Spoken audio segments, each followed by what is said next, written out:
y'all, it's Tim from He Wines, She Dines. I'm here today at our facility in Rockwall, and we want to take you guys on a journey as we install our new wine cooler for long-term storage. Obviously we have all the supplies here, we're ready to go, but we want to show you guys some tips and tricks along the way in case you want to build your own wine cooler or longer-term storage facility at your house. So we're going to take you on this journey and show you all the tips and tricks on how to build your own wine cellar.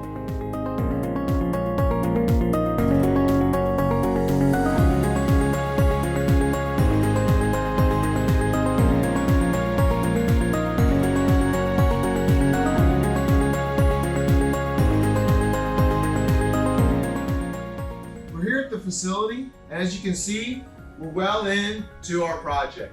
We want to take you inside and give you a little bit of view of sort of the specifics of what's going on. Come on in. Now, you can see here, and if you watch the time lapse, you notice we took down a wall. We put some screw and bolts down into the cement to give it stability. And we're going to put 2x8 joists on top to handle the weight so we can put storage on the top of this as well. You can see here we have 2x4 studs. We have Tyvek, that's going to provide a little extra moisture barrier. And then we've got plywood here on the outside. Now, we're going to come back through, run our lights on the top, and we're going to run electricity. And then we'll be putting in a moisture barrier that's at least 6 millimeters.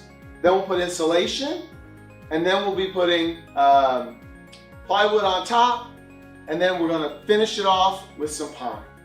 But we've added some windows here for people to look through as they're in our facility, and then we've added a hallway window as well. Windows are not great for a wine cooler, but because people are going to be coming here, we want them to be able to view through.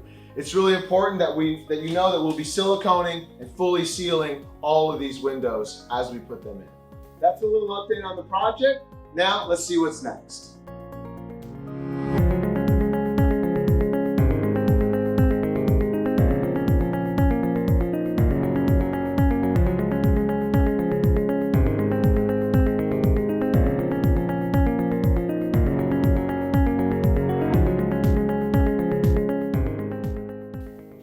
Okay, we're back on our job site. We're on the inside now. As you can see, most of it is framed.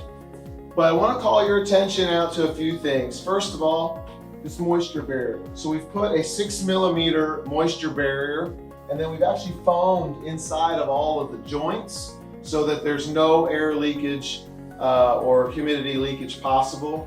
So now we're going to put our insulation, and then we're going to put up a layer of OSB plywood, and then we'll be putting pine siding on top of that, which we'll be sealing to make sure we have a good moisture barrier.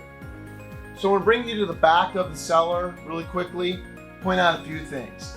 First of all, we've cut 2 holes in the back of the cellar, and these cutouts will hold our self-contained wine coolers. The interesting thing about our positioning, you can see here that we have it positioned with the top of the cooler at around 8 feet. That's important because these units read the temperature at the top of the unit, pull in the air, and then push it out through the bottom. So when you see the unit, you'll understand why we want it to pull from the highest point possible. So if you're building a cellar at home or maybe in a small business, you definitely want to make sure you put your cooler at the intake at the highest possible place. It's going to pull that hot air in from the top, and then it's going to recycle it and push it out through the bottom. So make sure you get these things as high as they can go. We painted all these boards with a series of colors, as you can see, variation. And we're hoping that we can use that variation to make a unique look on the outside of the cellar.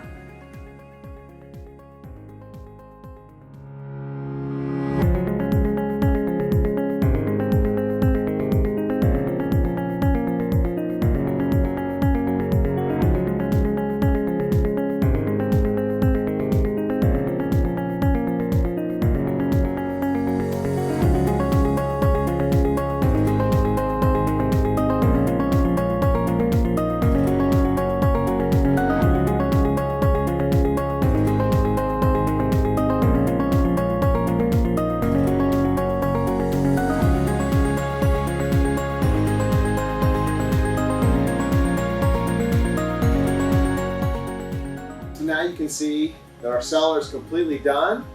And you can see on the outside all the fine details. We found some custom door handles that were made in Indonesia, and just all the delicate details that we put together, from the colors to having viewing windows. And you can see that we fit all of our wine perfectly into our cellar. And so we hope you enjoy this video, and please comment and ask us any questions if you need tips or hints. And cheers, y'all.